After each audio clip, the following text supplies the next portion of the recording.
শীত পড়তেই দীঘায় পর্যটকদের ভিড় বাড়তে শুরু করেছে। সমুদ্র স্নান ও বিচে সময় কাটানোর পাশাপাশি এবার দীঘা মোহনায় দেখা যাচ্ছে এক নতুন ছবি। সকাল বিকেল দেখা যাচ্ছে বহু পর্যটককে ছিপ হাতে দাঁড়িয়ে মাছ ধরতে। সমুদ্রের নোনা জলের হাওয়া আর ঢেউয়ের শব্দের মাঝে মাছ ধরার প্রতীক্ষায় অনেকেই ঘন্টার পর ঘন্টা মোহনাতেই কাটাচ্ছেন। স্থানীয়দের দাবি, শীতকালে দীঘা সফরে আসা পর্যটকদের জন্য মাছ ধরা এখন আর শখ নয়, এক ধরনের বিশেষ রোমাঞ্চে পরিণত হয়েছে।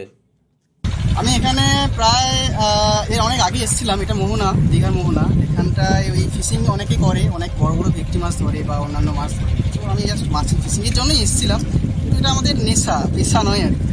মাঝে মধ্যে একটু সময় কাটানোর জন্য চলে আসি। তো আমি ফিশিং করছিলাম, এই যে ফিশিং রড, এটা আমি এখন বর্তমান সমুদ্রে ফেলছি, কিন্তু এটা মোহনা, মানে দিক থেকে আপনার একটা নদী, যেটা মিলিত স্থান এই জায়গাটা, এখানে বড় বড় মাছ হয় শুনেছি, বাট এই ফার্স্ট এটা একটা আলাদা অনুভূতি। এখানে মাছ লাগুক অথবা না লাগুক, পড়ুক অথবা না পড়ুক, এর একটা আলাদা ফিলিংস আছে, যেটা মানে সবাই বুঝতে পারবে না। দীঘা মোহনায় বিভিন্ন প্রজাতির সামুদ্রিক মাছ ওঠার সম্ভাবনাই পর্যটকদের আকর্ষণ বাড়াচ্ছে। এখানে ভেটকি, সামুদ্রিক ট্যাংরা, চাঁদা সহ নানান প্রজাতির সামুদ্রিক মাছ মাঝে মধ্যেই ধরা পড়ছে। শীতকালে ভেটকি মাছ কিছুটা উপকূলের দিকে সরে আসে, ফলে এই সময় ছিপে বড় মাছ ওঠার সম্ভাবনাও বেশি। অনেক পর্যটকই স্থানীয় দোকান থেকে ছিপ, সুতো, টোপ কিনে নিয়ে সকাল থেকে বিকেল পর্যন্ত মাছ ধরার অভিজ্ঞতা উপভোগ করছেন। মোহনায় কখনো কখনো আবার 8 থেকে 10 কেজির উপর ভেটকি ধরা পড়েছে ছিপে, যা পর্যটকদের উৎসাহ আরও বাড়াচ্ছে।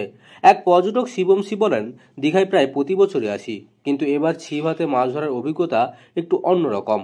মাছ উঠুক বা না উঠুক, সমুদ্রের হাওয়া আর অপেক্ষায় সেই মুহূর্তটাই আলাদা আনন্দ দেয়। তবে আজ ভাগ্য ভালো, দুটো ভেটকি উঠেছে। নিজের হাতে ধরা মাছের অনুভূতি সত্যিই অন্যরকম। স্থানীয়দের দাবি, দীঘা মোহনায় মৎস্য শিকার এখন নতুন পর্যটন আকর্ষণ হয়ে উঠেছে। এতে পর্যটকের সংখ্যা যেমন বাড়ছে, তেমনি ব্যবসার ক্ষেত্রেও বাড়তি জোয়ার এসেছে। দোকানগুলিতে এখন সহজেই ছিপ থেকে টোপ, সব ধরনের সরঞ্জাম ভাড়া পাওয়া যাচ্ছে। তবে প্রশাসনও সতর্ক, মাছ ধরার সময় জোয়ার ভাটার দিকেও নজর রাখা জরুরি। কোনো অপ্রীতিকর ঘটনা এড়াতে প্রশাসনও যথেষ্ট সতর্ক। সব মিলিয়ে শীতের দীঘা ভ্রমণে মোহনায় মাছ ধরা পর্যটকদের নতুন আকর্ষণ হয়ে উঠেছে।